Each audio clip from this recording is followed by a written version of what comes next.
अस्सलाम वालेकुम बच्चों, उम्मीद है आप लोग ठीक ठाक होगे और पढ़ाई कर रहे होगे। तो क्लास 11 फिजिक्स का चैप्टर नंबर 2 हम लोग पढ़ रहे हैं, दैट इज वेक्टर्स। वेक्टर्स के अंदर हम लोग काफ़ी सारी बुनियादी चीज़ें, बेसिक चीज़ें कवर कर चुके हैं और आज एक और इंटरेस्टिंग टॉपिक है जिसको हमने लेकर के चलना है।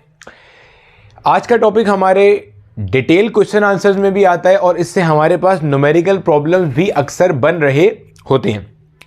है क्या, अगर मैं थोड़ा सा बैकग्राउंड बता दूं तो बेटे हमने ये बात पढ़ी थी कि आपके पास जो वेक्टर्स होते हैं, हमें ये बात पता है कि वेक्टर्स नॉर्मल फिजिकल क्वांटिटीज़ की तरह तो ऐड नहीं होते।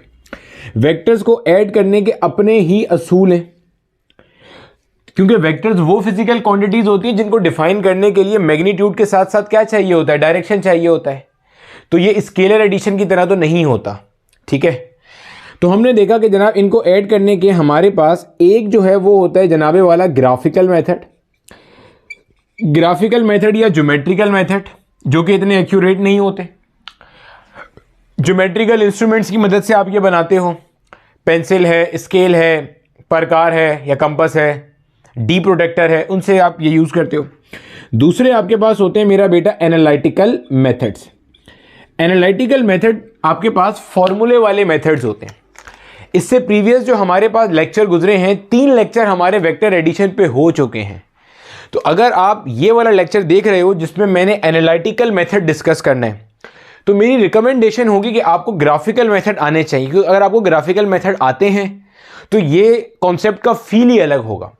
नहीं दे आते, उसको नहीं भी देखना तो भी इशू नहीं है, समझ में तब भी आ जाएगा। लेकिन जिसे कहते हैं ना कॉन्सेप्ट का फील आना, वो सिर्फ तब आएगा जब आपने ग्राफिकल मेथड के 2 लेक्चर देखे हुए होंगे, लेक्चर 6 एंड लेक्चर 7। सिंपल जाके यूट्यूब पे लिख देना वेक्टर्स 06 वेक्टर 07 ग्राफिकल मेथड्स पर है। इस पर्टिकुलर लेक्चर के लिए थोड़ा सा इससे प्रीवियस वाला लेक्चर जो है, लेक्चर नंबर 08, जिसमें वेक्टर को रिजॉल्व करना सिखाया है, वो एनालिटिकल मेथड की बेस है जिसके ऊपर आज हम अपना पूरा लेक्चर बिल्ड करेंगे और अच्छे अच्छे सवाल करेंगे। तो जनाब एनालिटिकल मेथड्स के अंदर एक मेथड होता है जिसको हम कहते हैं rectangular component method of vector addition. क्या कहलाता है ये? Rectangular component method of vector addition. Clear हो गया? आज की क्लास में हमने समझना है कि rectangular component method of vector addition से आप किस तरह से वेक्टर को ऐड कर सकते हो, क्या फायदे हैं, कैसे सवाल पूछे जाते हैं, डेरिवेशन कैसे करते हैं, सब चीजें पढ़ेंगे। जबरदस्त पास पेपर के MD कैट ई कैट के क्वेश्चंस भी लेकर आया हूं। दूसरा एनालिटिकल मेथड जो इसके बाद वाले लेक्चर में हम करेंगे, वो हमारे पास होता है law of cosine and sine. 2 है, लॉ ऑफ कोसाइन साइन, ये एक ही है पूरा, और रेक्टेंगुलर कंपोनेंट मेथड एक अलग है, ठीक है। तो जनाब हेडिंग लगा लो, vector addition by analytical technique. पहली टेक्निक हम पढ़ने लगे हैं आज की क्लास में, that is rectangular component method of vector addition. Rectangular component method of vector addition, इसमें सारी चीजें हम वही बात करेंगे कि वेक्टर रिजॉल्व कैसे किया जाता है और फिर वेक्टर को आप जोड़ते कैसे हो। तो इसका जो प्रीवियस लेक्चर है वेक्टर 08, वो देखा होना आपका बहुत जरूरी है, ठीक है। चलो स्टार्ट करें भाई, चलो भाई स्टार्ट करते हैं। जो भी कोई काम कर रहा है साथ में उसको छोड़ दे। 1 शॉट में वीडियो देखेंगे, एक बार में पूरी वीडियो को मुकम्मल करेंगे और दरमियान में कोई पॉज या गैप नहीं लेंगे। जो सवाल जहन में आ रहा है उसको लिखते जाएंगे और वीडियो खत्म होने के बाद खुद से सवाल करेंगे कि क्या हमारा ये लेक्चर के दौरान में सवाल क्लियर हुआ या नहीं हुआ। नहीं हुआ तो फिर मुझसे कमेंट सेक्शन में यू कैन आस्क, ठीक है। चलो स्टार्ट करते हैं। Rectangular component method of vector addition पे जाने से पहले अगर मैं थोड़ा सा रिव्यू कर लूं जो हमने रेजोल्यूशन के कॉन्सेप्ट पढ़े थे, क्योंकि उसी के ऊपर ये सब बेस करता है। तो बच्चे हमने ये बात की थी कि आपके पास वेक्टर को रिजॉल्व करने का मतलब ये होता है, वेक्टर को रिजॉल्व करने का मतलब होता है कि आप किसी भी एक वेक्टर को इसके कंपोनेंट्स में तोड़ रहे होते हो। आप किसी भी वेक्टर को इसके कंपोनेंट्स में तोड़ रहे होते हो। तो हमने ये कहा था कि किसी भी वेक्टर के इनफाइनाइट कंपोनेंट्स हो सकते हैं। अब स्टैंडर्ड कैसे मेंटेन किया जाए? तो हमने कहा जनाब आप वेक्टर को हमेशा उसके रेक्टेंगुलर कंपोनेंट्स में तोड़ोगे। कौन से कंपोनेंट्स में तोड़ोगे? रेक्टेंगुलर कंपोनेंट्स में। तो बात ये आई कि रेक्टेंगुलर कंपोनेंट्स कितने हैं, तो सामने आया 1, 2 या ज़्यादा से ज़्यादा 3। अगर आपका कोई वेक्टर एक्सिस पे लाई कर रहा है, सिर्फ एक एक्सिस पे, सिर्फ एक एक्सिस पे, तो उसका एक कंपोनेंट होगा। अगर कोई वेक्टर आपका प्लेन पर लाई कर रहा है, एक्स वाई प्लेन में, एक्स जेड प्लेन में, वाई जेड प्लेन में, उसके दो कंपोनेंट्स होंगे। अगर कोई वेक्टर आपका स्पेस में लाई कर रहा है तो उसके तीन रेक्टेंगुलर कंपोनेंट्स होंगे, ठीक है। यानी कि a vector can have maximum 3 rectangular components. Plane में है तो 2 और स्पेस में है तो 3, एक्सिस में है तो 1। फिर हमने ये डायग्राम भी देखी थी और इससे रेलिवेंट हमने फॉर्मूले ड्राइव भी किए थे और इसके मैंने सवालात भी कराए थे। मैंने कहा था अगर ये एक एक्स वाई प्लेन है और इस एक्स वाई प्लेन पे ये एक वेक्टर लाई कर रहा है, let's say the vector is F, और मैं कहता हूं जनाब इसके दो कंपोनेंट्स, क्योंकि ये एक्स वाई प्लेन में लाई कर रहा है और प्लेन में वेक्टर के दो कंपोनेंट्स होते हैं, तो एक कंपोनेंट ये वाला होगा जनाब और एक कंपोनेंट ये वाला होगा, ठीक है। इसको मैंने कहा था ये है एफ एक्स, इसको मैंने कहा था ये है एफ वाई। रेक्टेंगुलर कंपोनेंट इसलिए कह रहा हूं क्योंकि इनके दरमियान का एंगल कितना बन रहा है, 90 डिग्री। तो मैंने कहा जो मेरा वेक्टर एफ है, वेक्टर एफ चूंकि प्लेन में लाई कर रहा है तो आपने इसको रिजॉल्व कर लिया दो अदद रेक्टेंगुलर कंपोनेंट्स में, एक आपका एफ एक्स हो गया और एक आपका एफ वाई हो गया, ठीक है। एक आपका एक्स कंपोनेंट हो गया एफ एक्स और एक आपका वाई कंपोनेंट हो गया एफ वाई। एफ एक्स आपका बन गया था F cos theta, F Y आपका बन गया था एफ साइन थीटा, क्योंकि यहां पे आपके पास जो एंगल बन रहा है वेक्टर एफ का वो किससे बन रहा है, विद द एक्स एक्सिस हमें नजर आ रहा है, एक्स कंपोनेंट और वाई कंपोनेंट। ये था वेक्टर को तोड़ना, वेक्टर को रिजॉल्व करना। यानी कि एक वेक्टर एफ है जिसको आपने रिजॉल्व किया इसके एक्स और वाई कंपोनेंट्स में, ये इसका एक्स कंपोनेंट है और ये इसका क्या है, वाई कंपोनेंट है। क्लियर हो गया? अच्छा, अब हमने बात करी, फिर हमने ये बात की थी कि हमारे पास ये तो हो गया वेक्टर को रिजॉल्व करना, रिजॉल्व मतलब वेक्टर को कंपोनेंट्स में तोड़ना। फिर हमने एक और चीज पढ़ी थी, वेक्टर को कंपोज करना। वेक्टर को कंपोज करने में क्या होता है, वेक्टर को रिजॉल्व करने में क्या था कि आपको एफ और थीटा नोन होते हैं, आपको एफ और थीटा गिवन होते हैं और आप क्या कैलकुलेट करते हो, F X F Y. Clear हो गया?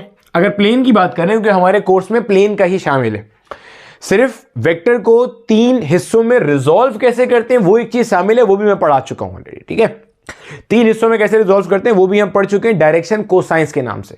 सिंट टेक्स्ट बोर्ड की जो किताब अभी चल रही है उसमें क्वेश्चन नंबर 17 आप देखोगे तो वो डायरेक्शन कोसाइंस से लिंक करता है। ये उसके ऊपर है जो 1-2 बच्चों ने सवाल पूछा था कि सर डायरेक्शन कोसाइंस तो हमारे कोर्स में कहीं है ही नहीं। जो सिंट टेक्स्ट बोर्ड की अभी किताब है ना, अब ये वीडियो रिकॉर्ड होने के बाद में किताब चेंज हो जाए तो मैं कुछ नहीं कह सकता, लेकिन इस वक्त ये किताब चल रही है। 2022 में जब ये वीडियो रिकॉर्ड हो रही है तो ये किताब चल रही है, इसमें डायरेक्शन कोसाइंस है।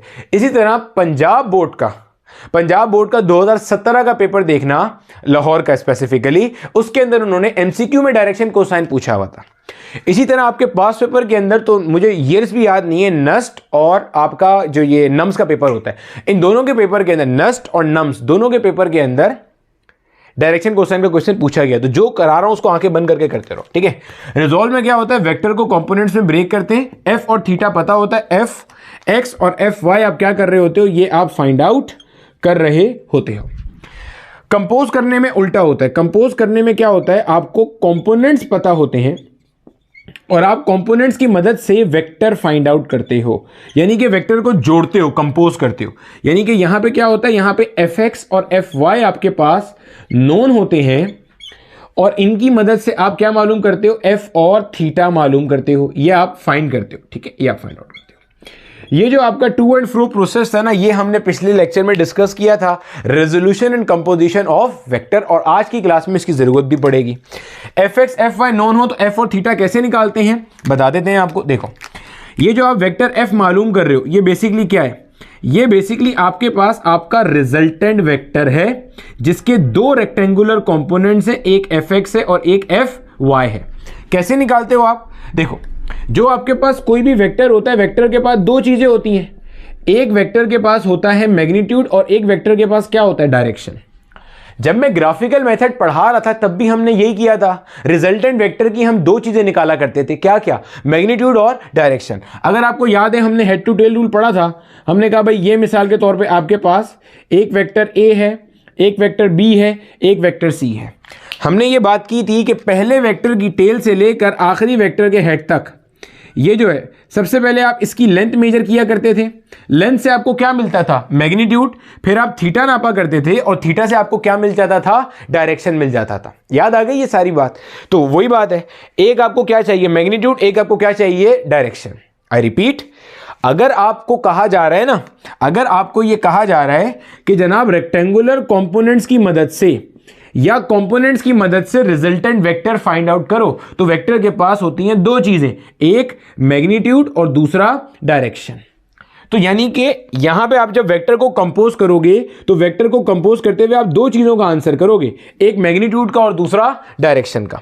तो हमने फॉर्मूले पढ़े कल की क्लास में या लास्ट लेक्चर में। एक फॉर्मूला पढ़ा F equals √fx² plus FY², और एक फॉर्मूला हमने पढ़ा tangent theta equals FY upon FX। ये बता रहा है magnitude of the resultant vector, ये बता रहा है direction of the resultant vector with the positive X axis. कहां से, पॉजिटिव एक्स एक्सिस से।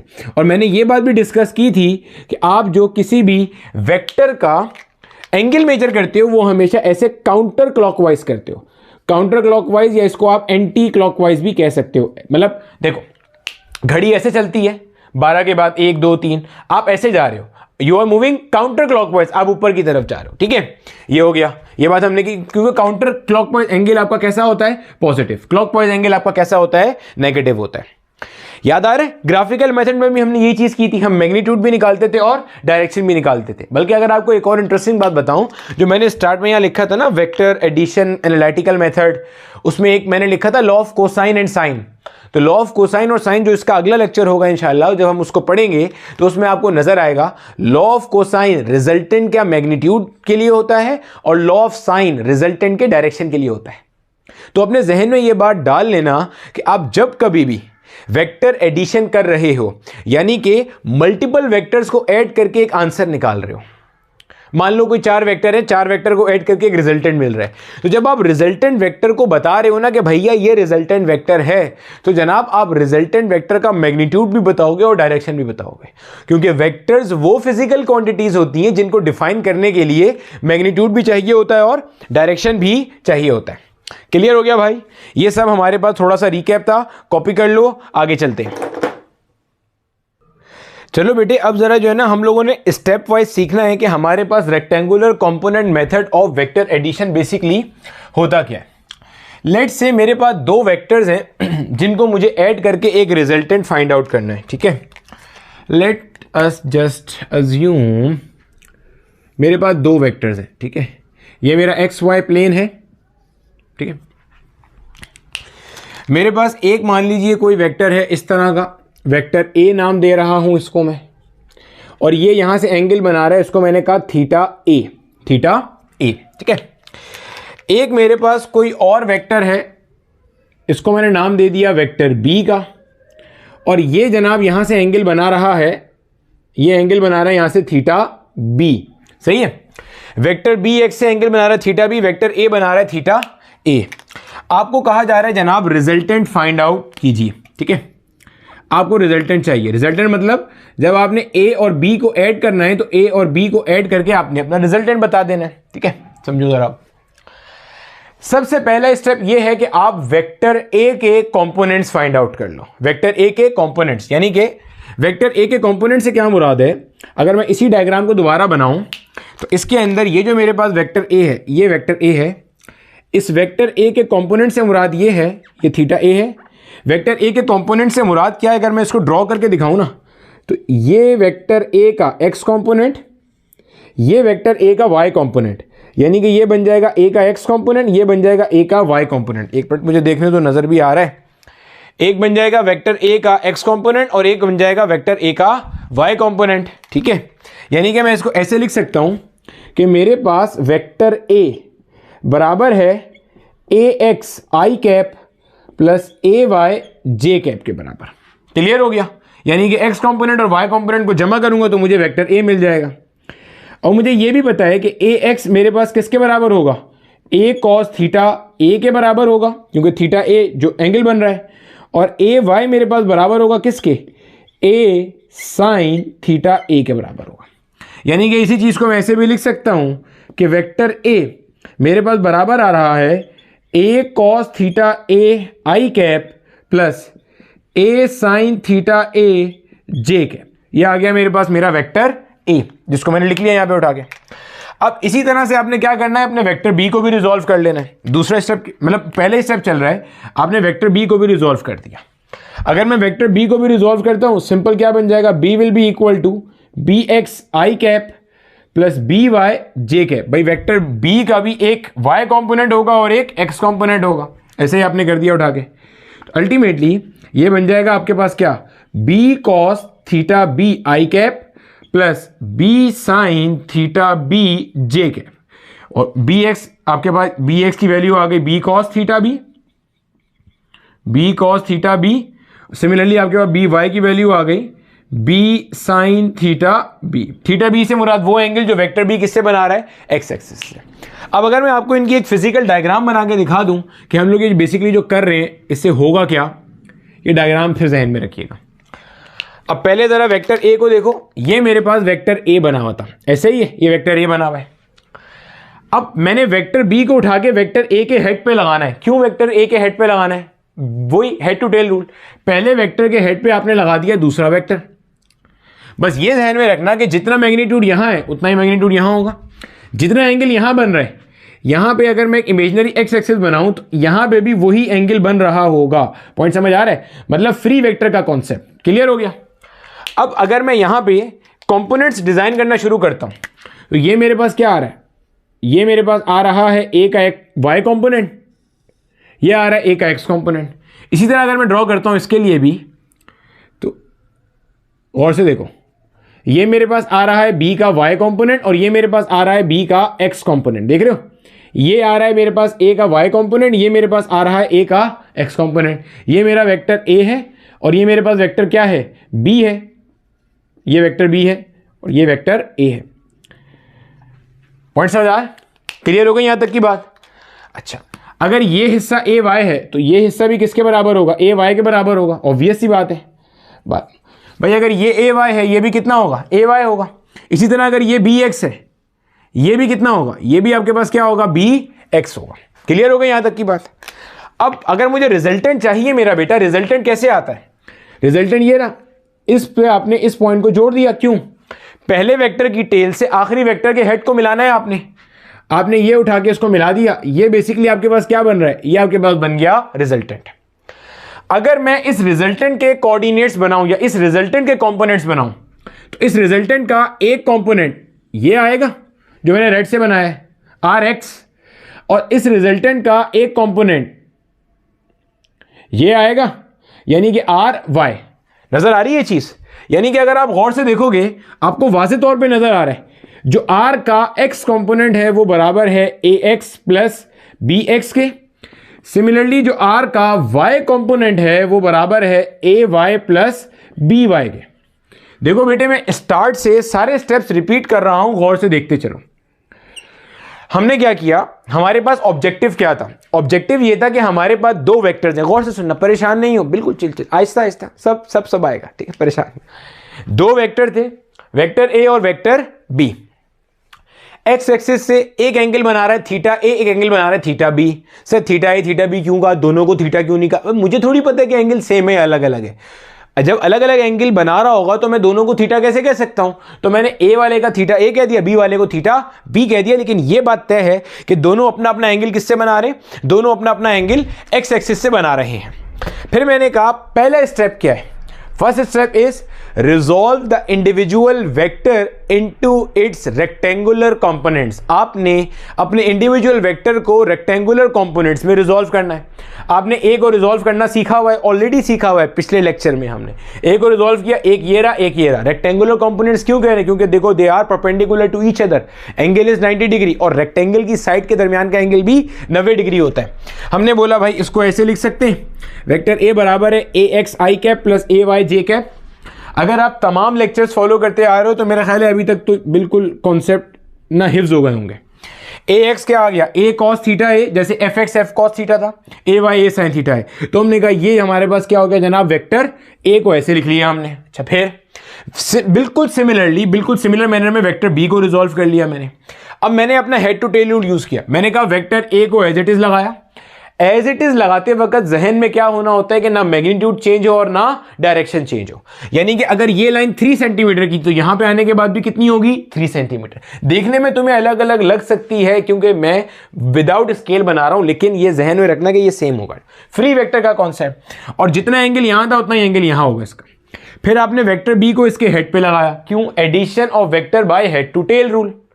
भाई जब ग्राफिकली चीज को ऐड करूंगा, ये तो ग्राफिकली बन रही है ना, फिगर बन रही है, पॉइंट समझ आ रही है? ये तो फिगर ही बन रही है, अभी तो फिगर ही बन रही है ना। मैथमेटिकल रिलेशन तो यहां से आया है, इस पे भी हम आते हैं, लेकिन ये तो फिगर बन रही है। और ग्राफिकल मेथड कैसे था? हेड टू टेल रूल के जरिए था। खैर, इसके हेड पे इसको लगाया और दोनों को रिजॉल्व कर दिया। ये ax आ गया, ये ay आ गया, ये bx आ गया, ये by आ गया। मैंने कहा अगर ये ay है तो ये भी कितना होगा ay, यानी कि ये पूरा कितना हो गया ay प्लस by। ये ax है, यहां bx है तो ये भी कितना होगा bx। मैंने कहा ये टोटल कितना हो गया ax प्लस bx। अब मैंने कहा रिजल्टेंट कैसे निकालते हैं? पहले वेक्टर की टेल से आखिरी वेक्टर के हेड तक, ये रिजल्टेंट आ गया मेरे पास, ठीक है। ये क्या आ गया मेरे पास? रिजल्टेंट। अब रिजल्टेंट के अगर मैं कंपोनेंट्स बना दूं, एक कंपोनेंट ये रहा, ये x कंपोनेंट है, और ये क्या है? y component. तो rx यानी कि rx मिल रहा है, अगर मैं ax और bx को ऐड कर रहा हूं, देखो गौर से, इन दोनों को ब्लैक और ग्रीन को ऐड कर रहा हूं तो मुझे rx मिल रहा है। इसी तरह मैं ay by को ऐड कर रहा हूं तो मुझे ry मिल रहा है। ये मैंने लिख लिया। अब इसको देख के बेटे आपको क्या चीज नजर आ रही है? अब ये चीज देखो, आपको समझ में आएगा। ये चीज हमने अभी साबित करी। अब देखो इससे आपको समझ में क्या आ रहा है। पहले तो ये चीज अपने आप से पूछो कि R से क्या मुराद है, R क्या चीज है? बेटे R हमारे पास है रिजल्टेंट वेक्टर। R क्या है? Resultant vector. R क्या है? Resultant vector. किसका रिजल्टेंट है? अगर मैं अभी वाले सवाल की बात करूं तो ये वेक्टर A और वेक्टर B का रिजल्टेंट है। क्लियर है? तो अगर मैं बात करता हूं तो मैं ये भी तो कह सकता हूं कि जो मेरे पास R है ये रिजल्टेंट है इन सब का, वेक्टर्स का। तो इस R के भी दो कंपोनेंट्स होंगे, एक Rx होगा और एक Ry होगा।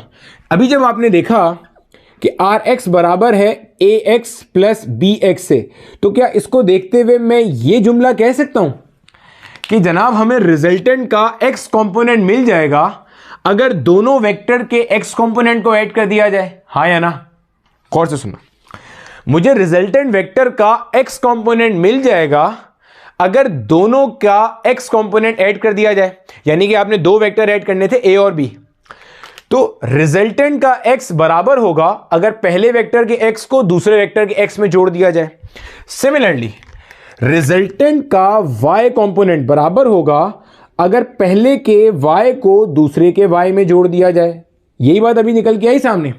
अगर मिसाल के तौर पे मेरे पास 2 की जगह 3 वेक्टर्स होते तो मैं कहूंगा रिजल्टेंट का x बराबर होता पहले वेक्टर के x कंपोनेंट प्लस दूसरे वेक्टर के x कंपोनेंट प्लस तीसरे के x कंपोनेंट के बराबर। पॉइंट समझ आ रहा है? सिमिलरली रिजल्टेंट का y बराबर होता पहले वेक्टर के y कंपोनेंट प्लस दूसरे के y कंपोनेंट प्लस तीसरे के y कंपोनेंट के बराबर। अगर मैं इसको जर्नलाइज कर दूं, मैं कहता हूं मिसाल के तौर पे मेरे पास 3 वेक्टर्स हैं, एक का नाम a1 है, एक का नाम a2 है, एक का नाम a3 है। कितने वेक्टर्स हैं? 3 वेक्टर्स हैं। तो मैं कह रहा हूं रिजल्टेंट का x कंपोनेंट बराबर होगा a1x plus a2x plus a3x, तीनों का x कंपोनेंट जोड़ दो। सिमिलरली रिजल्टेंट का y कंपोनेंट बराबर होगा a1y plus a2y plus a3y। Clear हो रहा है? इसी तरह अगर मेरे पास n वेक्टर्स होते तो अगर मैं सारे के सारे इंडिविजुअल वेक्टर्स का x कंपोनेंट जोड़ता तो मुझे रिजल्टेंट का x मिल जाता, और अगर मैं सारे के सारे का y जोड़ता तो मुझे रिजल्टेंट का क्या मिल जाता? y कंपोनेंट मिल जाता। पहले जरा यहां तक अपने पास चीज को हजम कर लो, यहां तक चीज को हजम करो। सबसे पहले क्या? रिजल्टेंट का x component will be equal to the algebraic sum. Algebraic sum जमा करना है, जोड़ना है सीधा। अलजेब्रिक सम जैसे 3 + 4 7 होता है, वैसे algebraic sum of x component of individual vectors. Resultant का y component will be equal to the algebraic sum of the y component of individual vectors. आपने गोया जितने भी वेक्टर्स ऐड करने सबको रिजॉल्व करो xy xy xy में, सबको रिजॉल्व कर दिया। तमाम इंडिविजुअल वेक्टर के x कंपोनेंट को जोड़ो, रिजल्टेंट का x मिल गया। तमाम इंडिविजुअल वेक्टर के y कंपोनेंट को जोड़ो, रिजल्टेंट का y मिल गया। और कैसे जोड़ना है? अलजेब्रिकली ऐड करना है। अलजेब्रिकली ऐड करने का मतलब क्या है? अगर a1 x 3 है, ये 4 है, ये 2 है, और मान लो 3 ही वेक्टर्स हैं, तो 3 + 4 7, 7 + 2 9, यानी कि rx का वैल्यू क्या हो गया? 9। सिंपल जमा करना है, कोई और चीज नहीं करनी है। ठीक है, पॉइंट क्लियर हो गया? हमें नजर आ गई यहां तक की सारी कहानी। अब पहला स्टेप क्या था? पहला स्टेप क्या है? इंडिविजुअल वेक्टर को आपने रिजॉल्व कर दिया एक्स कंपोनेंट और वाई कंपोनेंट के अंदर। दूसरा स्टेप क्या है? आपने तमाम इंडिविजुअल एक्स कंपोनेंट्स को जोड़ा to get the value of X component of the resultant. तमाम इंडिविजुअल वाई को जोड़ा to get the value of the Y component of the resultant. अब क्या हमारा काम पूरा हो गया? नहीं, हमें क्या करना है? हमें वेक्टर एडिशन करनी है, रिजल्टेंट वेक्टर निकालना है। स्टार्ट में बताया था, रिजल्टेंट वेक्टर का मतलब आपको दो चीजें चाहिए, मैग्नीट्यूड और डायरेक्शन। अब याद करो, जब आपके पास एफ एक्स गिवन था, एफ वाई गिवन था, तो आप अपना वेक्टर एफ निकाल लिया करते थे। याद है या नहीं याद है? अभी स्टार्ट में रिवाइज कराया था, बिल्कुल निकाल लेते थे। तो सिमिलरली आर एक्स गिवन है, आर वाई गिवन है, आपको रिजल्टेंट चाहिए, तो रिजल्टेंट वेक्टर का मैग्नीट्यूड यहां से आ जाएगा, √r(x² + r(y²). This is the magnitude of the resultant. Similarly resultant का एंगल यहां से आ जाएगा, tangent theta will be equal to ry divided by rx। अभी इसमें और बड़ी फिल्म होगी, सब बताते हैं, परेशान नहीं हो। यानी कि यहां से जब मैं थीटा का वैल्यू निकालूंगा, theta will be equal to tangent inverse of ry divided by rx। यहां से एंगल आ जाएगा, और ये एंगल कहां से मेजर हो रहा है? ये एंगल मेरे पास x एक्सिस से मेजर हो रहा है। कौन से एक्सिस से? पॉजिटिव x एक्सिस से। और कैसे मेजर हो रहा है? काउंटर क्लॉकवाइज मेजर हो रहा है। याद रखना, इसके अंदर अभी एक और जबरदस्त बहस आएगी। ठीक है, क्लियर हो गया? यानी कि अगर मैं आपको मैं समअप करूं कि रेक्टेंगुलर कंपोनेंट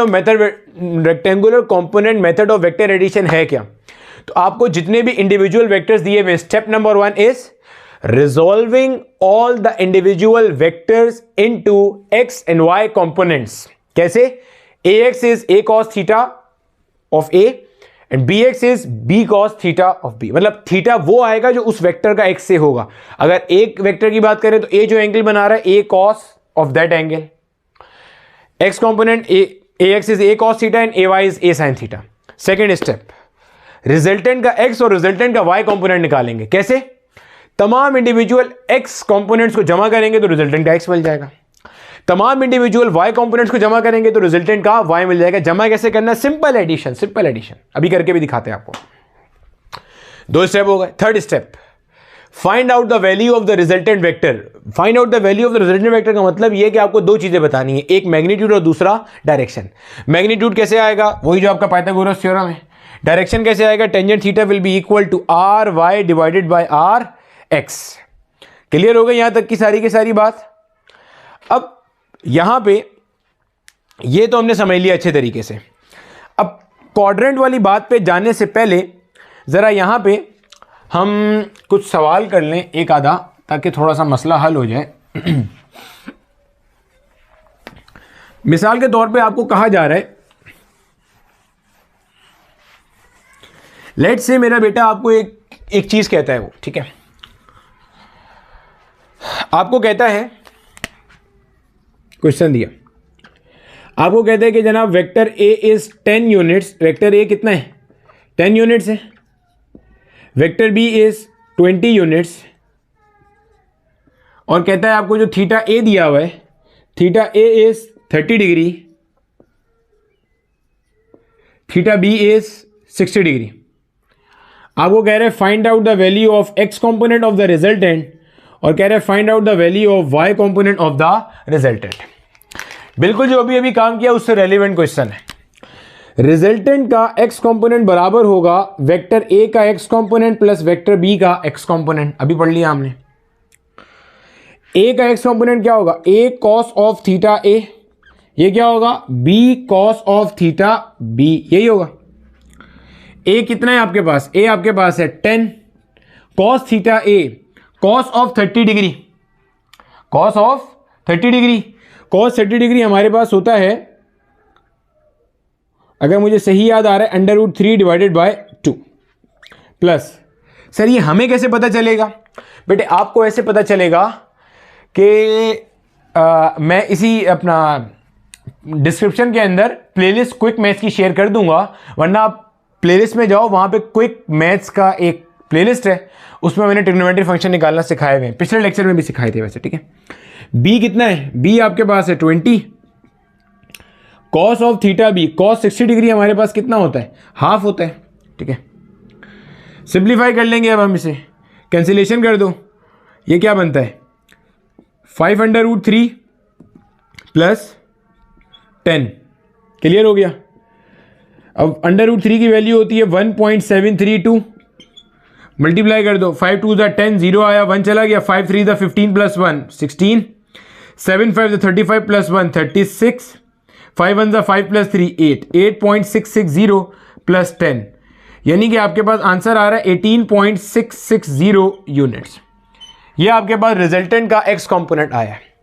अगर ऐसे ही आपसे बोला जाता कि रिजल्टेंट का वाई कंपोनेंट निकालिए, तो आप क्या करेंगे, a sine theta a plus b sine theta b, a ये रहा sine 30 degree 0.5, b 20 sine theta b ये रहा, निकाल लोगे। पहला काम तो ये करना है कि यहां से आपने रिजल्टेंट का y कंपोनेंट निकाल के मुझे कमेंट सेक्शन में बता देना कि हमारे पास क्या आंसर आ रहा है। ये सवाल आपका माजी में कई दफ़ा पूछा गया, मतलब इस जैसे क्वेश्चन ऑब्वियसली कई दफ़ा पूछे गए। अब ज़रा एक और चीज़ को समझते हैं और मसले का हल निकालते हैं ज़रा, ठीक है। देखो ज़रा, अब समझो। अच्छा बेटे, अब ज़रा यहाँ पे जो है ना एक थोड़ा सा बिहेवियर समझ लेना, ताकि जब आप किताब पढ़ रहे हो ना तो आपको किताब पढ़ते वक्त चीज़ें आसान रहेंगी, ठीक है। ज़रा यहाँ पे ना ट्रिग्नोमेट्रिक फंक्शंस का थोड़ा सा एक बिहेवियर समझना, ठीक है। चलो एक मिसाल से आपको बात मैं समझाने की कोशिश करता हूँ। देखो, आप क्या देखोगे, आप एक काम करो, आप मिसाल के तौर पे सपोज करो हमने कोई क्वेश्चन सॉल्व किया और क्वेश्चन सॉल्व करने के बाद Rx का वैल्यू आया -1, इसी तरह से Ry का वैल्यू आया लेट्स से √3। देखो माइनस साइन कैसे आ सकता है, अब ये भी समझ लो ज़रा। माइनस साइन ऐसे आ सकता है भाई, अगर ये आपके पास एक क्वाड्रेंट है, ये x है, ये x प्राइम है, ये y है और ये y प्राइम है। अगर आपका रिजल्टेंट वेक्टर इस तरह से लाई कर रहा है, गौर से देखना, ये आपका रिजल्टेंट वेक्टर है। मान लो आपने कुछ इंडिविजुअल वेक्टर्स को ऐड किया, मैं यहां बना के दिखा देता हूं। मान लो आपका एक वेक्टर ऐसा था, एक वेक्टर ऐसा था, एक वेक्टर ऐसा था, एक वेक्टर ऐसा था। मान लो ये 4 वेक्टर्स थे, vector A, vector B, vector C, vector D. जब आपने ये पूरा रेक्टेंगुलर कंपोनेंट सॉल्व किया तो कुछ ऐसे ही बनेगा। डायग्रामेटिकली अगर मैं आपको बताऊं तो कुछ ऐसे ही बनेगा ना भाई, ठीक है। कि क्यों ऐसा बनेगा भाई, ए के हेड पे बी आया, सी आया, फिर डी आया, ये आपका रिजल्टेंट आ रहा है। तो आपने किया कैसे होगा, आपने ए के एक्स वाई कंपोनेंट निकाले होंगे, बी के एक्स वाई निकाले होंगे, सी के एक्स वाई निकाले होंगे, डी के एक्स वाई निकाले होंगे, सारे एक्स को जोड़ा होगा, सारे वाई को जोड़ा होगा, तो आपको कुछ इस तरह का आंसर मिल रहा होगा, ठीक है। अच्छा, अब अगर आप अपने इस जो आपका एक्स कंपोनेंट आया ना, अगर आप जो आपका रिजल्टेंट का एक्स आया, अगर आप इसको रिजॉल्व करते हो तो रिजल्टेंट का जो आपका रिजल्टेंट वेक्टर आ रहा है, ये इसका वाई कंपोनेंट है और ये इसका एक्स कंपोनेंट है। क्या बात बोली मैंने बोला ये जो आपका रिजल्टेंट वेक्टर है ना, ये रिजल्टेंट वेक्टर है आपका जो रेड से बना हुआ है, इसका ये वाई कंपोनेंट है और ये क्या है, इसका एक्स कंपोनेंट है। अब देखो एक्स आर एक्स आपके पास नेगेटिव आ रहा है और आप आर वाई आपके पास कैसा आ रहा है, पॉजिटिव आ रहा है। सेट है, मतलब ऐसा केस हो सकता है, बताने का मतलब ये है। इसी तरह से आपके पास ऐसा भी हो सकता है कि आपके पास आर एक्स का वैल्यू आ रहा हो +1 और ऐड करने पर कुछ वेक्टर्स हो जिनको ऐड करने पे आर वाई का वैल्यू क्या आ रहा हो, माइनस का √3। मतलब इसमें आपके पास क्या हो सकता है, ये क्या केस पॉसिबल है, इसको भी समझ लो जरा। मान लो आपके पास आपका जो रिजल्टेंट वेक्टर है वो कुछ इस तरह से बन रहा है, ऐसे बन रहा है।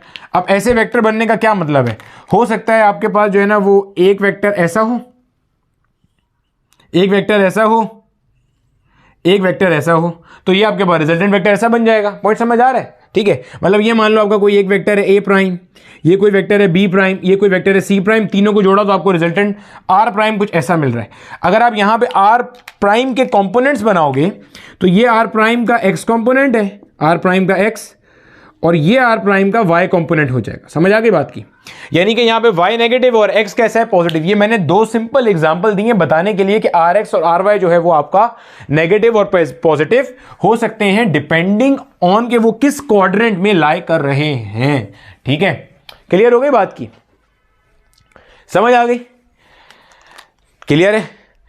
नेगेटिव साइन या पॉजिटिव साइन मैग्नीट्यूड के साथ नहीं है, ये पॉइंट भी समझ लेना। देखो गौर से समझो, ये पॉइंट सारे क्लियर करते चलो। अगर मैं कहीं पे लिखता हूं ना +3i कैप और कहीं मैं लिखता हूं -3i कैप, इन दोनों के अंदर अगर आपसे पूछा जाए ना कि वेक्टर का मैग्नीट्यूड कितना है, तो भैया मैग्नीट्यूड 3 है। ये बात मैंने पहले भी बताई है। आई कैप के साथ प्लस आने का मतलब +x की दिशा में या डायरेक्शन में, माइनस का मतलब -x की डायरेक्शन में। अगर मैं +7j कैप लिखूं ऊपर की तरफ, -7j कैप नीचे की तरफ 7 कदम, +8k कैप 8 कदम बाहर की तरफ, -8k कैप 8 कदम अंदर की तरफ। पॉइंट समझ आ गया? ये बेसिक बातें जहन में रखना ताकि जब आगे सवाल आपको कराए जाएं तो उसमें बिल्कुल परेशानी ना हो। तो अब देखो ये मसला हमें नजर आ गया। अब मसला अभी भी शायद नजर नहीं आ रहा होगा, चलो मैं मसला जरा खोलता हूं। अबे भाई, अब देखो मसला अगर मैं इसको ओपन करता हूं, देखो हमारे पास टेंजेंट थीटा का फॉर्मूला क्या है? टेंजेंट थीटा हमारे पास है RY/RX। जब आप यहां पे RY रखोगे वो कितना है हमारे पास? √3 है। x कितना है यहाँ पे? -1। इसका जो माइनस है वो यहां आ जाएगा। तो अल्टीमेटली टेंजेंट थीटा आपके पास कितना आ रहा है? माइनस का √3। टेंजेंट 0 डिग्री होता है 0, टेंजेंट 30 डिग्री होता है 1/√3, टेंजेंट 45 डिग्री होता है 1, टेंजेंट 60 डिग्री होता है हमारे पास √3। अगर आप इसको कैलकुलेटर से सिंप्लीफाई करोगे, टेंजेंट इनवर्स माइनस का √3, ये चीज आपके पास उठ के आएगी माइनस का 60 डिग्री। मुझे एक बार चेक भी करने दो जरा। अब देखो मेरा बेटा, हमारे पास ये आंसर आ रहा है माइनस का 60 डिग्री आ रहा है। माइनस के 60 डिग्री से क्या मुराद है? जब आप कैलकुलेटर से भी ये काम करोगे या किसी भी तरह से ये काम करोगे, ये आंसर आ जाएगा उठ के। अब आप क्या करोगे? अब जरा यहां पे ना प्रॉब्लम को समझना ताकि आगे का कॉन्सेप्ट समझना आसान हो जाए। कोशिश करते हैं कि A to Z चीजें हमें अच्छे से ना समझ में आ जाए। देखो इधर, अब देखो मेरा बेटा, ये मेरे पास जो है ना क्वाड्रेंट सिस्टम है, ये क्वाड्रेंट सिस्टम है। -60 डिग्री का मतलब क्या है? आपके पास ये एक लाइन है जिसकी ये बात कर रहा है। 60 डिग्री मतलब एंगल कितना है? 60 डिग्री। और माइनस साइन ये शो कर रहा है कि आप यहां से क्लॉकवाइज गए हो। ये मैंने नहीं निकाला, ये कैलकुलेटर ने निकाला है आंसर। ये आ गया आपके पास आंसर। ठीक है, अच्छा अब अगर आप यहां पे देखोगे, इसमें देखो अब जरा, ये आपको डेटा गिवन है, आपने इसकी मदद से क्या करा? Tangent theta will be equal to RY/RX। फिर RY कितना है? माइनस का √3 और अपॉन में क्या है? 1 है, यानी कि क्या आया? माइनस का √3 आया। और आप बोलोगे टेंजेंट इनवर्स माइनस का √3 विल बी थीटा। तो अल्टीमेटली जब आप यहां से जाके थीटा निकालोगे, ये भी कितना आ रहा है? माइनस का 60 डिग्री। इन दोनों केस से जब आपने एंगल निकाला, ये लाइन निकल के आई। अब आपके जहन में आ रहा होगा, सर क्या प्रॉब्लम ये है कि इसने क्लॉकवाइज एंगल मेजर किया है? नहीं, ये प्रॉब्लम ही नहीं है, क्योंकि अगर क्लॉकवाइज एंगल पता है तो काउंटर क्लॉकवाइज निकालना तो बिल्कुल मसला नहीं है। कैसे निकालेंगे ये भी समझ लो। देखो, अगर मुझे काउंटर क्लॉकवाइज एंगल चाहिए, मुझे पता है पूरे सर्कल का एंगल कितना होता है? 360 डिग्री, 360 डिग्री पूरे सर्कल का एंगल होता है। 360 में से ये निकाल दो, 360 डिग्री -60 डिग्री अगर मैं निकाल देता हूं, क्या बचता है? 300 डिग्री बचता है। क्लॉकवाइज देखोगे, काउंटर क्लॉकवाइज देखोगे 300 डिग्री है, क्लॉकवाइज देखोगे 60 डिग्री है। मसला इसका नहीं है। अब जरा मसले की ना गंभीरता को समझो, जरा समझना। ये जो आप थीटा निकाल रहे हो, ये थीटा क्या बता रहा है? मैंने भी स्टार्ट से क्या लेके चला? थीटा हमें बता रहा है कि जो रिजल्टेंट है, वो रिजल्टेंट का डायरेक्शन क्या है। थीटा बता रहा है रिजल्टेंट का डायरेक्शन क्या है। अब जरा इनको देखो, आपको यहां नजर आ रहे हैं RX RY, आपको यहां पे दिख रहा है। अगर आप यहां पे इसको बनाओगे तो आपको यहां पे एक चीज दिख रही है, आपको यहां पे नजर आ रहा है। अगर आप यहां पे ड्रॉ करते हो तो आपको एक चीज नजर आ रही है। अगर मैं इसको दोबारा ड्रॉ करूं, ये जरा क्वेश्चन नंबर 1 के लिए बात कर रहा हूं मैं जरा, ये देखो जरा, ये मेरा XY प्लेन है। अगर आप बेटे RX और RY की यहां से बात करते हो तो यहां ये बता रहा है कि आपका रिजल्टेंट यहां कहीं लाई कर रहा है। कैसे पता चल रहा है?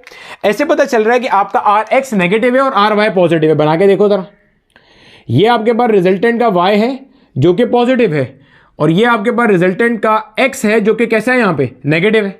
मतलब भाई ये पॉजिटिव x होता है और ये नेगेटिव x होता है, तो ये नेगेटिव x पर है और ये पॉजिटिव y के अलॉन्ग है, ये पॉजिटिव y और नीचे क्या होता है नेगेटिव y होता है। सेट है। अब यहां देखो जरा, यहां पे अगर आप देखोगे तो यहां से आपको क्या पता चल रहा है, यहां से आप देखो ये वही है भाई, ये पॉजिटिव x है, ये नेगेटिव x है, ये पॉजिटिव y है और ये नेगेटिव y। अब देखो इसमें जरा, x पॉजिटिव है और y नेगेटिव है, यानी कि ये ऐसे कुछ होगा। जब ऐसे कुछ होगा तो अब बना के देख लो, इसको थोड़ा पीछे बना लो इधर। इसमें आपका x पॉजिटिव है, ये आपका x है और ये आपका क्या है y है। अब देखो इसमें आपका x पॉजिटिव है और y कैसा है नेगेटिव है। अब होना तो ये चाहिए था कि जब हम कैलकुलेटर से काम करते तो हमें ये रिजल्टेंट की करेक्ट शक्ल दिखाता, लेकिन दोनों दफा सॉल्व करने पे, दोनों दफा जब आप सॉल्व कर रहे हो, ये आपको बता रहा है कि एंगल कितना है माइनस का 60 डिग्री। एंगल कितना है माइनस का 60 डिग्री, और माइनस का 60 डिग्री का मतलब वो ये कहना चाह रहा है कि ये रिजल्टेंट है। पॉइंट समझ आ रहा है? वो क्या बताना चाह रहे हैं कि ये रिजल्टेंट है। क्या ये बात दुरुस्त है? नहीं, ये बात दुरुस्त तो नहीं है। ये बात दूसरे सवाल के लिए तो दुरुस्त है कि आपका रिजल्टेंट फोर्थ क्वाड्रेंट में लाई कर रहा है। भाई ये क्वाड्रेंट है ना, ये पहला, ये दूसरा, ये तीसरा, ये चौथा, चौथे क्वाड्रेंट में रिजल्टेंट लाई कर रहा है, यानी कि यहां के लिहाज से, दूसरे सवाल के लिहाज से ये बिल्कुल ठीक बता रहा है, लेकिन पहले सवाल के लिहाज से ये बात बिल्कुल गलत बता रहा है। क्या मेरी बातें समझ में आई हैं? पहले के लिहाज से इसने बात बिल्कुल ठीक बताई, दूसरे के लिहाज से इसने बात बिल्कुल गलत बता दी। इसी को एक और तरह करके देख लो, एक और तरह करके देख लो। अगर आप आर एक्स का वैल्यू माइनस अंडर रूट 3 लो, आर वाई का वैल्यू 1 लो, स्वैप कर दो, आर एक्स का वैल्यू अंडर रूट 3 लो और यहां पे माइनस 1 लो, आप देखोगे कि ये माइनस 30 डिग्री बता रहा होगा। करके देखना, माइनस 30 डिग्री, यानी कि ये कह रहा है दोनों केस के अंदर आपके पास जो लाइन है जिसका ये एंगल है वो माइनस 30 डिग्री पे, यानी कि फोर्थ क्वाड्रेंट में लाई कर रही है आपकी लाइन। ये निकालना कमाल नहीं है। अगर आपको पता चल गया यहां से एंगल 30 डिग्री है, 360 में से 30 माइनस करा, ये 330 डिग्री हो जाएगा। मसले को समझो, जब आपके सामने ये चीज उठ के आती है, अब आपने उसको बताना है कि ये कौन से क्वाड्रेंट में लाई कर रहा है, या आपने ये बताना है कि इसका एक्स एक्सिस एंगल, देखो आपको ये एंगल अगर सही पता होगा तो ये एंगल निकालना तो फिर कमाल है ही नहीं। पॉइंट समझ आ गया? क्लियर हो गई बात की? ये एंगल तो फिर निकालना कमाल है ही नहीं। आपको यहां मसला आ रहा है। अब मसला समझ आ रहा है? आपको कैसे पता चलेगा कि आपका यहां लाई कर रहा है या यहां लाई कर रहा है? समझ आ गई बात की? कभी भी पता नहीं चल सकता आपको। एक और आपको मसला समझाते हैं, या एक और एग्जांपल से आपको बात समझाने की कोशिश करते हैं, ठीक है? अब देखो बेटे, अगर अभी भी समझ में नहीं आया ना, देखो मैं फिर से रिपीट कर रहा हूं with a very different example. कोई इशू नहीं है, हम अच्छे से समझेंगे। जितना अच्छे से आपको ये कॉन्सेप्ट क्लियर होगा उतना अच्छे से आपको किताब पढ़ने में मजा आएगा। कोई से भी बोर्ड की किताब उठा लेना, मजा आ जाएगा, और उतने अच्छे से आपके सवाल बन रहे होंगे। दोबारा सुनो, देखो भाई, देखो मेरे पास ये आर एक्स आर वाई आ गया, ये आर एक्स आर वाई आ गया। मुझे क्या करना है? मुझे आर निकालना। देखो आर निकालने में ना, आर निकालने में तो टेंशन नहीं है, आर का मैग्नीट्यूड निकालने में तो कोई मसला है ही नहीं, कोई दिक्कत ही नहीं है। क्यों भाई? मैग्नीट्यूड क्या? एक्स कंपोनेंट का स्क्वायर, मान लो यहां से निकालो -1 का स्क्वायर, ये क्या है माइनस अंडर रूट 3 का स्क्वायर। -1 का स्क्वायर क्या होता है? 1 माइनस और स्क्वायर, माइनस पे स्क्वायर खत्म होता है, स्क्वायर से ये रूट भी मर गया, ये 3 हो गया, 3 + 1 क्या हो गया? 4, 4 का रूट क्या होता है? 2, यानी कि मैग्नीट्यूड कितना है? 2। यहां से निकालोगे तब भी यही आएगा। करके देख लो। मैग्नीट्यूड में तो फड्डा है ही नहीं। फड्डा है ही किसमें? डायरेक्शन में। क्या फड्डा है? मैं फिर रिपीट कर रहा हूं, और से देख लेना। अगर अभी भी मसला है, अब बिल्कुल परफेक्ट कर लेना और कॉन्सेप्ट को फील करना। देखो टेंजेंट थीटा का फॉर्मूला क्या होता है? Tangent theta is R Y divided by R X. R Y कितना है? माइनस का 1। आर एक्स कितना है? माइनस का अंडर रूट 3। अगर एक ही माइनस हो तो यहां लिख देता, लेकिन दोनों माइनस है, कैंसिल आउट हो गए। यानी कि आपके पास आ रहा है बेटे, tangent theta will be equal to 1/√3। यानी कि जब आप टेंजेंट इनवर्स करोगे, यानी कि जब आप टेन इनवर्स 1/√3 करोगे और कैलकुलेटर यूज करोगे तो आपको आंसर क्या मिलेगा? 30 डिग्री। कैलकुलेटर यूज नहीं करना तो भाई मैंने ट्रिग्नोमेट्रिक फंक्शन पिछली क्लास में बताए थे, नहीं तो क्विक मैथ्स के टाइम में बताए हुए। टेंजेंट 30 डिग्री 1/√3 होता है, टेंजेंट इनवर्स 1/√3 क्या होता है? 30 डिग्री। ठीक है, अब यहां आ जाओ जरा। इसमें tangent theta will be equal to R Y divided by R X और 1/√3। क्लियर हो गया? यानी कि theta will be equal to tan inverse 1/√3। क्या आंसर आया भाई? 30 डिग्री आया। क्लियर है? अब प्रॉब्लम क्या आ रहा है? प्रॉब्लम ये आ रहा है, जरा इनको पहले एक्चुअल में देखो कि रिजल्टेंट कहां है, फिर देखते हैं ये भाई हमें क्या बता रहा है। पहले एक्चुअल देखो कि रिजल्टेंट कहां है, पहले एक्चुअल देखो जरा। इसके लिए मैंने ये कोऑर्डिनेट सिस्टम बना लिया, इसके लिए मैंने यहां कोऑर्डिनेट सिस्टम बना लिया। अगर आप इसको देखते हो तो हमें वाज़ेह तौर पे नजर आ रहा है एक्स भी नेगेटिव है और वाई भी नेगेटिव है। पहले क्वाड्रेंट में दोनों पॉजिटिव होते हैं, इसमें एक्स नेगेटिव होता है, वाई पॉजिटिव होता है, इसमें दोनों नेगेटिव होते हैं। यानी कि आपका रिजल्टेंट यहां कहीं पे लाई कर रहा है। यहां कहीं पे लाई करने से मुराद ये है कि ऐसे आपका रिजल्टेंट का वाई होगा जो कि नेगेटिव होगा, और ऐसे ये आपका रिजल्टेंट का एक्स होगा जो नेगेटिव है, और ये रिजल्टेंट का वाई है जो नेगेटिव है। यानी कि एक्चुअल फिगर कहते हैं कि ये तीसरे क्वाड्रेंट में लाई करना चाहिए। ठीक है, अच्छा इसको देखना जरा, ये क्या है, एक्स भी पॉजिटिव है, वाई भी पॉजिटिव है, और ये पहले क्वाड्रेंट के अलावा कोई नहीं हो सकता। यानी कि यहां ये वाहिद केस है जिसमें आपका ये पॉजिटिव है और ये भी क्या है,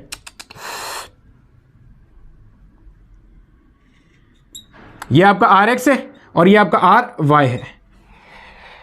अब आप जरा एंगल देखो, एंगल कितना है 30 डिग्री। 30 डिग्री एंगल प्लस में, मतलब ये कह रहा है कि रिजल्टेंट ये रहा, प्लस 30 डिग्री तो ये होता है। ये कह रहा है आपका रिजल्टेंट यहां पर है। क्या एक्चुअल में रिजल्टेंट यहां पे है? नहीं एक्चुअल में रिजल्टेंट कहां है? पहले क्वाड्रेंट में। आपने जो यहां से एंगल निकाला है, ये कह रहा है आपका एंगल है प्लस 30 डिग्री। प्लस मतलब काउंटर क्लॉकवाइज, 30 डिग्री मतलब 30 डिग्री।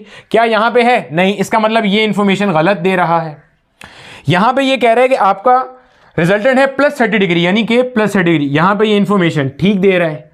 अब मसला समझ में आया कि जब हम टेंजेंट थीटा को इस तरह यूज करते हैं तो क्या प्रॉब्लम आता है? ये प्रॉब्लम आता है, ये ट्रिग्नोमेट्रिक फंक्शन का बिहेवियर है। ये हम प्रोजेक्टाइल में और तफसील से पढ़ेंगे। किताब में थोड़ा डायरेक्टली लिखा हुआ है, मैंने थोड़ा इसका बैकग्राउंड बता दिया। ये मंजन है इसका, ये मसला है। अब इस मसले को सॉल्व कैसे करोगे? इस मसले को सॉल्व करने के लिए हमने निकाला हमारा हल। हमने बोला कोई प्रॉब्लम नहीं है भाई, हमने बोला कोई इशू नहीं है, इस मसले का हम हल निकालते हैं। जरा मसले का आप हल समझना ताकि कोई प्रॉब्लम हो ही ना। ठीक है, मसले का हल समझना। ठीक है, वो नजर आ रही है साइड, तो मसले का हल वहीं बता देता हूं ना, बेहतरीन है। देखो, हमने कहा कि यार आप मालूम करोगे टेंजेंट फाई। आप क्या मालूम करोगे? Tangent phi. अब सर ये फाई क्या है? बेटे फाई आपका एंगल है जो आपका रिजल्टेंट बना रहा है किसी भी एक्सिस से। फाई आपका एंगल है जो आपका रिजल्टेंट बना रहा है किसी भी एक्सिस से। मतलब समझना जरा, चारों केसेस बना के दिखा रहा हूं मैं यहां, परेशान नहीं होना, अभी सब समझ में आ जाएगा। देखो, अगर आपके पास आपका ये लाई कर रहा है रिजल्टेंट, ये आपका फाई है। अगर यहां लाई कर रहा है, ये आपका फाई है। अगर यहां लाई कर रहा है, ये आपका फाई है। अगर यहां लाई कर रहा है, ये आपका फाई है। क्लियर है? ये आपके फाई आ गए। फाई क्या है? जो एक्स एक्सिस से एंगल बन रहा है, चाहे पॉजिटिव एक्स से बने नेगेटिव एक्स से बने, कोई फर्क नहीं पड़ता। ये फाई एंगल है, ये फाई एंगल है, ये फाई एंगल है। ये पहले क्वाड्रेंट का रिजल्टेंट, ये दूसरे क्वाड्रेंट का, ये तीसरे का, ये चौथे का। लेकिन सर अभी तो आपने बताया था कि हमें एंगल हमेशा चाहिए होता है फ्रॉम पॉजिटिव। आ रहे हैं, उस पर भी आ रहे हैं। टेंजेंट फाई आपको मिल जाएगा, टेंजेंट फाई आपको मिल जाएगा R Y divided by R X mod bars. Mod bar का मतलब यह है कि आर वाई आर एक्स का कोई भी साइन है, आपने हमेशा यहां पे प्लस वैल्यूज रखनी है। मतलब जैसे यहां -1 -√3, आपने माइनस को भूल जाना है, चाहे एक पे हो चाहे दोनों पे हो। आप आर वाई को यहां लिखोगे प्लस का √3, आर एक्स को आप यहां लिखोगे प्लस का 1। क्लियर हो गया? ये जो मैंने सॉल्व किया है, आर वाई को मैंने 1 लेके सॉल्व किया, परेशान नहीं होना भाई।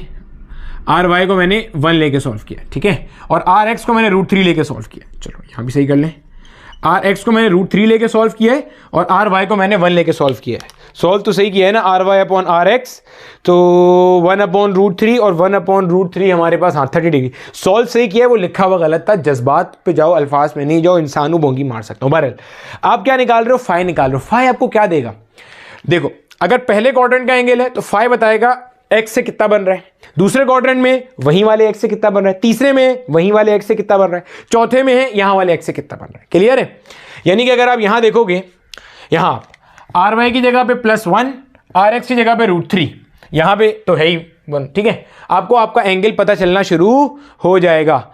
यहां तक का पॉइंट सबको क्लियर हो गया? पहले तो ये बताओ, यहां तक का पॉइंट सबको क्लियर होना चाहिए। अभी देखो बेटे, मैं फिर से बता देता हूं, अगर कोई सा भी मसला हो रहा है तो सबसे पहले हमने क्या करना है, हमने देखा ये सारे मसले मसाइल आ रहे हैं। अब इन मसले मसाइल को हल करने के लिए हमने कहा कि आप थीटा को छोड़ो, थीटा पे हम जाएंगे एक टेक्निक से। हमने कहा आप थीटा को ना मालूम करो, थीटा हम खुद निकल आएगा, आप पहले टेंजेंट फाई निकाल लो ताकि मसला ही ना हो। हमने कहा टेंजेंट फाई जो है ना, इसकी ये 4 पॉसिबिलिटीज एग्जिस्ट करती हैं। कौन कौन सी भाई? देखो 4 पॉसिबिलिटीज कौन कौन सी हैं। या तो आपके पास क्वाड्रेंट लाई कर सकता है पहले में, वेक्टर लाई कर सकता है पहले क्वाड्रेंट में रिजल्टेंट वेक्टर, या दूसरे में, या तीसरे में, या चौथे में। अब जब आप ये मालूम करोगे ना फाई के जरिए, जब आप ये करोगे tangent phi will be equal to R Y upon R X irrespective of the sign, sign consider नहीं करने, तो आपको यहां से फाई मिल जाएगा, इसी तरह यहां से फाई मिल जाएगा, इसी तरह ये फाई मिल जाएगा, इसी तरह यहां से फाई मिल जाएगा। क्लियर हो गया? सर ये काउंटर क्लॉकवाइज होगा या क्लॉकवाइज? नहीं पता चलेगा। क्यों? क्योंकि you are not considering the sign over here. Sign consider करेंगे तो क्लॉकवाइज एंटी क्लॉकवाइज आएगा, आपको ये वैल्यू पता चल जाएगी बस कितनी आ रही है। अब अगर आपको ये वैल्यू पता चल गई, खुद सोचो, अब आपको चाहिए काउंटर क्लॉकवाइज एंगल। थीटा क्या था? Theta was the counter clockwise angle from positive X axis, आपको ये चाहिए। अब जरा इसको देखना, क्या पहले क्वाड्रेंट में आपको नजर आ रहा है कि थीटा और फाई बराबर आएगा? हाँ या ना भाई? पहले क्वाड्रेंट में आपने जितना थीटा निकाला है वही क्या आएगा? फाई आएगा। अच्छा, दूसरे में ये थीटा होगा, हाँ या ना? पूरी स्ट्रेट लाइन का एंगल कितना होता है? स्ट्रेट लाइन का एंगल होता है 180 डिग्री, भाई यही थीटा होगा ना? हाँ या ना? यही थीटा होगा। स्ट्रेट लाइन का एंगल कितना होता है? 180 डिग्री। 180 में से अगर मैं ये फाई निकाल दूं तो मुझे थीटा मिल जाएगा। यस और नो? स्ट्रेट लाइन का एंगल कितना होता है? ये हो जाएगा 180 डिग्री। 180 में से फाई निकाल दो, ये आ जाएगा। अच्छा, अब मुझे यहां जाना है। अगर मैं इस एंगल में जो कि 180 डिग्री है, ये स्ट्रेट लाइन का एंगल, अगर इसमें फाई जोड़ दूं मुझे थर्ड का मिल जाएगा। यानी कि थर्ड क्वाड्रेंट में थीटा कैसे मिलेगा? If 180 degree plus phi. Clear हो गया? अच्छा, अगर ये चाहिए तो क्या करेंगे भाई? ये टोटल कितना होता है? 360 डिग्री। अगर आप 360 डिग्री में से फाई निकाल दो, भाई पूरा सर्कल है 360 डिग्री, उसमें से आपने ये फाई निकाल दिया। पूरा सर्कल पता है ना 360 डिग्री, उसमें से आपने ये फाई माइनस कर दिया। सर अगर इसमें इसको ऐड कर दें तो भी मिल जाएगा, लेकिन आपको यही तो चाहिए। ये ब्लू जो मैं ब्लू से लाइन बना रहा हूं वही तो आपको मालूम करनी है। पॉइंट समझ आ रहा है? ब्लू वाली लाइन तो आपको मालूम करनी है। देखो समझना जरा, ये देखो, ये देखो, ब्लू लाइन आपको मालूम करनी है। इसका मतलब यहां से लेके यहां तक का एंगल आपको चाहिए। स्ट्रेट लाइन का एंगल 180 डिग्री, उसमें आपने फाई ऐड कर दिया। यहां देखो, यहां तक आपको चाहिए तो टोटल 180 डिग्री, इसमें से फाई आपने निकाल दिया। ये तो थीटा ही है। यहां से यहां तक आपको चाहिए टोटल कितना है? 360 डिग्री, उसमें से आपने फाई क्या करा? माइनस कर दिया। पॉइंट समझ आ गया? ये आप तब यूज करोगे जब आपका रिजल्टेंट लाई कर रहा है पहले क्वाड्रेंट में। ये तब यूज करोगे जब रिजल्टेंट लाई कर रहा है दूसरे क्वाड्रेंट में। ये यूज करोगे जब रिजल्टेंट लाई कर रहा है तीसरे क्वाड्रेंट में। ये यूज करोगे जब रिजल्टेंट लाई कर रहा है चौथे क्वाड्रेंट में। सर हमें कैसे पता चलेगा रिजल्टेंट कौन से क्वाड्रेंट में लाई कर रहा है? अपनी अपनी आंखों का इस्तेमाल करके, जैसे मैं पता चला रहा था। अगर आपके पास आर एक्स पॉजिटिव है और आर वाई भी पॉजिटिव है, इसका मतलब resultant is in first quadrant, दोनों पॉजिटिव है। अगर आपके पास एक्स नेगेटिव है, क्योंकि यहां एक्स नेगेटिव होता है, एक्स नेगेटिव है और वाई पॉजिटिव है, एक्स नेगेटिव है और वाई पॉजिटिव है, तो सेकंड क्वाड्रेंट ऐसे आएगा। अगर आपके पास ये एक्स नेगेटिव है और वाई भी नेगेटिव है, अगर जहां लाई कर रहा है, अगर आपके पास एक्स भी नेगेटिव है और आपके पास वाई भी नेगेटिव है, तो ये थर्ड क्वाड्रेंट है। अगर आपके पास ये है वाई नेगेटिव और एक्स है पॉजिटिव, अगर आपके पास एक्स पॉजिटिव है और आपके पास वाई नेगेटिव है, तो कौन सा क्वाड्रेंट हो गया? Fourth quadrant. पॉइंट समझ आया? क्लियर हो गया? अब देखो आप कभी भी नहीं फंसोगे। कैसे? अब आपको मैं करके बता देता हूं। जो हमने पीछे सवाल करे हैं ना, उन्हीं सवालों को जरा मैं आपको करके बता देता हूं। जो भी पीछे मैंने एक बोंगी भी मारी थी, देखो इधर, समझना जरा आप बात को। आर एक्स का वैल्यू मिसाल के तौर पर मैंने लिया √3, आर वाई का वैल्यू मैंने लिया 1। इसी तरह से अगली बार मैंने आर एक्स का वैल्यू लिया -√3, आर वाई का वैल्यू मैंने क्या लिया? -1। अब मुझे कुछ भी नहीं करना, मैं सिंपल टेंजेंट फाई निकालूंगा। और टेंजेंट फाई क्या है? विदाउट साइन कंसीडर कर दिया, 1/√3, tan इनवर्स करूंगा तो 1/√3 का मतलब हो गया कितना आ रहा है? 30 डिग्री। जो बोर्ड वाले हैं वो कैलकुलेटर यूज कर सकते हैं, जो बोर्ड वाले नहीं है उनके लिए ट्रिग्नोमेट्रिक फंक्शन सिखा चुका हूं ये निकालना। ठीक है, अब ये देखो दोनों पॉजिटिव हैं, इसका मतलब क्वाड्रेंट 1 है। क्वाड्रेंट 1 में फाई ही थीटा के बराबर होता है, इसका मतलब 30 डिग्री ही मेरा रिजल्टेंट का एंगल है काउंटर क्लॉकवाइज डायरेक्शन में with the positive X axis. अब इसके अंदर भी मुझे फाई का वैल्यू तो मिल चुका है, कितना आ रहा है 30 डिग्री, इन्हीं की मैं यहां निकाल लिया था मैंने। ये भी नेगेटिव, ये भी negative, X negative Y negative, third quadrant. Third quadrant में क्या होता है 180 डिग्री प्लस फाई, यही होता है ना 180 डिग्री प्लस फाई। यहां तक का एंगल 180 डिग्री था, इसमें फाई जोड़ दिया तो मैं यहां तक आ गया। तो 180 डिग्री प्लस का 30 डिग्री यानी कि कितना आ रहा है ये 210 डिग्री आ रहा है। क्लियर हो गया। अब आप बोलोगे भैया यहां पे थीटा कितना है 210 डिग्री, ये रिजल्टेंट आ रहा है। आपका पॉइंट समझ आया है। तो अब किताब पढ़ना चाहे आप बलूचिस्तान बोर्ड पढ़ो, चाहे फेडरल बोर्ड पढ़ो, चाहे पंजाब बोर्ड पढ़ो, सिंध में ये इतनी तफसील से नहीं लिखा हुआ, लेकिन बच्चे फंस जाते हैं जब पहले क्वाड्रेंट से बाहर के सवाल आना शुरू हो जाते हैं। तो एमडी कैट और ई कैट में तो अक्सर आते हैं, तो इसने बता दिया। याद है, क्लियर हो गया। हम इस तरह से मालूम कर रहे होते हैं, ठीक है। अब वही बात जो मैंने बताई है इसी को मैं लिखवा भी देता हूं। Theta is the angle which the resultant vector makes with the positive X axis. Sign of R X and R Y are determined by the quadrant in which the resultant vector is lying. ठीक है, हम क्या करते हैं phi का value निकालते हैं tangent inverse mod of R Y upon R X, और उसके बाद हम देख लेते हैं कि अगर पहले क्वाड्रेंट में तो फाई थीटा के बराबर होगा, दूसरे क्वाड्रेंट में है तो अल्टीमेटली वो क्या हो जाएगा 180 डिग्री माइनस फाई, क्योंकि ये पूरा 180 डिग्री इसमें से फाई निकाल देंगे। तीसरे में आ रहा है तो it will be 180 degree plus phi, चौथे में आ रहा है तो it will be 360 degree minus phi. यहां तक का पॉइंट क्लियर हो गया होगा सबको। अच्छा, अब हमारे पास जो है ना मेरा बेटा एक दो स्पेशल केसेस भी हैं, वो स्पेशल केसेस भी देख लो। मतलब स्पेशल केसेस तो कुछ नहीं है, वो आपको पता ही होगा, मैं यहाँ समझा देता हूँ। देखो आपको एक बेसिक सी बात पता है, वो ये है, देखो इधर समझना जरा। देखो बेटे ये वाली साइड हमारे पास पॉजिटिव एक्स होती है, ये नेगेटिव एक्स होती है, ये प्लस वाई होती है, और ये हमारे पास माइनस का वाई होती है। ठीक है, अब आपको ये चीज़ पता है कि ये एक क्वाड्रेंट हमारे पास 90 डिग्री का होता है, यानी कि यहाँ से अगर मैं स्टार्ट करता हूँ ये 0 डिग्री है, तो 90 डिग्री करने के बाद ये 90 डिग्री वाली लाइन है। यहाँ आ जाऊँगा तो ये 180 डिग्री है, क्योंकि 90 प्लस 90 इज़ 180, देन 90 फिर 90 180 फिर 90, ये वाली लाइन कितनी हो जाएगी 270। देन वापस यहाँ आ जाऊँगा तो 360 डिग्री। 0 और 360 में सिर्फ ये फर्क है कि 0 डिग्री शो करता है आप स्टार्ट पे हो, 9 और 360 शो करता है आप एक सर्कल पूरा करके आ चुके हो। ठीक है, अब देखो कभी कभार ऐसा भी होता है कि आपका रिजल्टेंट वेक्टर इस तरह से लाई कर रहा होगा, ये आपका रिजल्टेंट वेक्टर है। अगर आपका रिजल्टेंट वेक्टर ऐसे लाई कर रहा है, इसका मतलब क्या है? इसका मतलब है आर वाई का वैल्यू है 0। भाई रिजल्टेंट का वाई कंपोनेंट तो एग्जिस्ट ही नहीं कर रहा, रिजल्टेंट पूरा का पूरा कहां है? एक्स कंपोनेंट पे लाई कर रहा है, और मैं कह रहा हूं R X is greater than 0। R X greater than 0 का मतलब यह है कि आर एक्स का वैल्यू पॉजिटिव है, क्योंकि जो हमारा ग्राफ होता है उसमें ओरिजिन से इधर वाली साइड प्लस पे चलती है और इधर वाली साइड माइनस पे चलती है। इस केस में आपके पास एंगल कितना बनेगा? एंगल बनेगा थीटा विल बी 0 डिग्री। समझ आई? कभी ऐसा भी तो हो सकता है कि वाई कंपोनेंट हो ही ना, क्यों? स्टार्ट में बताई थी बात, अगर सारा का सारा वेक्टर एक्सिस पे लाई कर रहा है, देखो एक्सिस पे लाई कर रहा है, R X is greater than 0, तो theta will be equal to 0 degree. भाई मिसाल के तौर पे आपके पास कहीं पे लिखा है सिर्फ 7 आई कैप, इसका मतलब ये 7 मैग्नीट्यूड की एक लाइन बनेगी, सारी की सारी इधर बन जाएगी। सेट है।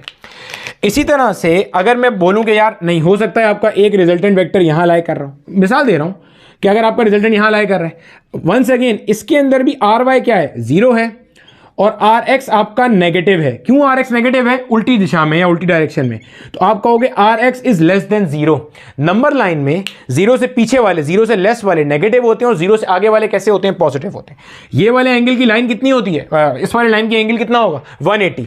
एंगल कहां से नाप रहे हो? वहीं से, पॉजिटिव एक्स से। यहां से यहां तक आओगे तो एंगल कितना हो रहा है? 180 डिग्री हो रहा है। तो आप कहोगे भैया यहां पे थीटा कितना हो गया? 180 डिग्री। अच्छा, अब इसी तरह से ऐसा भी तो हो सकता है कि आपके पास कभी रिजल्टेंट ऐसे लाई कर रहा हो। इसकी मैं आपको मिसाल भी दे देता हूं, इसकी मिसाल ले लो आप। इसकी मिसाल है 8, या इसकी मिसाल आप लो, इसकी मिसाल है माइनस का 8 आई कैप। देखो मैग्नीट्यूड तो हमेशा पॉजिटिव होती है, तो 8 ये बता रहा है यहां से लेके यहां तक का मैग्नीट्यूड कितना है। माइनस आई कैप का मतलब नेगेटिव एक्स की तरफ है। क्लियर है? अभी ऐसे ऊपर की तरफ है, सिर्फ वाई पे लाई कर रहा है, तो ए एक्स 0 है और ए वाई ग्रेटर देन 0 है, क्योंकि ए वाई पॉजिटिव है, प्लस वाई पे लाई कर रहा है। यहां से इसका एंगल कितना है? एक्स से एंगल बनता है हमेशा। एंगल कितना है इसका? Theta is 90 degree. सिमिलरली ये भी एक हो सकता है आपके पास केस। इसमें क्या है आपके पास आर एक्स का वैल्यू इसमें 0 है। अच्छा वैसे मैंने यहाँ पे वैसे ही लिख दिया ए एक्स ए वाई, तो इसको वेक्टर ए मान लो, ठीक है। ये वेक्टर आर है आपका। आर एक्स 0 है और आपका जो आर वाई है वो नेगेटिव है। नेगेटिव मतलब लेस देन 0 है, क्योंकि नेगेटिव वाई के अलोंग है। और इसका थीटा कितना है? इसका थीटा आपके पास है 270 डिग्री। यहां से यहां पे 270 हो गया। इसका थीटा एक्स से 0 डिग्री, इसका थीटा 180 डिग्री, इसका थीटा 90 डिग्री और इसका थीटा 270 डिग्री। ये एक छोटी सी चीज थी जो हमारे पास बलूचिस्तान बोर्ड की किताब में मेंशन थी और ये हमसे माजी में पूछी भी जा चुकी है, तो मैंने बोला इसको भी बता दिया जाए, ठीक है। तो अगर मैं आपको क्विकली रिवाइज करा दूं जो सम अप हमने किया आज की क्लास में, हमने rectangular component method of vector addition का पोस्टमार्टम किया। क्विक स्टेप्स क्या है? सारे के सारे इंडिविजुअल वेक्टर को आपने रिजॉल्व करना है कंपोनेंट्स में एक्स और वाई में। फिर आपने अलजेब्रिक सम करना है। आपने एक्स कंपोनेंट को सबके जमा करना है to get the X component of the resultant, सबके वाई कंपोनेंट को जमा करना है to get the Y component of the resultant. Total vector कैसे मिलेगा? टोटल वेक्टर का मतलब है टोटल वेक्टर का magnitude as well as total vector का डायरेक्शन। टोटल वेक्टर कैसे मिलेगा? तमाम इंडिविजुअल जो वेक्टर को जमा करके आपने आर एक्स और आर वाई निकाल लिया है, तो R will be equal to under root of R X square plus R Y square. फिर हमने कहा भाई डायरेक्शन कैसे मिलेगा? Tangent theta will be equal to R Y upon R X. फिर मैंने आपको जो मेन चीज बताई ना आज का कॉन्सेप्ट, जो शायद आपने नहीं सीखा हो, सीखा है तो किसी ने बताया तो बहुत अच्छी बात है, नहीं तो कोर चीज जो मैंने बताई वो ये कि टेंजेंट थीटा के फंक्शन में आपके पास आता है मसला, साइन में कॉस में भी आता है, लेकिन वो यहाँ यूज नहीं हो रहा इसलिए बताया नहीं है। तो हमने बोला भाई आप टेंजेंट फाई निकालो R Y upon R X करके विदाउट साइन लेके, और फाई आ जाएगा। फाई आपको बताएगा वो प्लस एक्स से कितना बन रहा है या माइनस एक्स से कितना बन रहा है या माइनस एक्स से कितना बन रहा है या प्लस एक्स से कितना बन रहा है। क्वाड्रेंट आइडेंटिफाई करो आर वाई आर एक्स का साइन देख के। फॉर्मूले पढ़े हमने, अगर पहला क्वाड्रेंट है तो फाई और थीटा बराबर है, दूसरा है तो 180 माइनस फाई है, तीसरा है तो 180 प्लस फाई है, चौथा है तो 360 माइनस फाई है। इसकी मदद से हमने ये सीखा कि कैसे करते हैं। अगले लेक्चर में हमने इसके अच्छे 5 से 6 सवाल करने हैं। इंशाल्लाह आपको मजा आएगा। और यहां तक अगर चीज समझ में आई हो तो मुझे लाजमी बताना, ठीक है। अगले लेक्चर तक के लिए अल्लाह हाफिज़।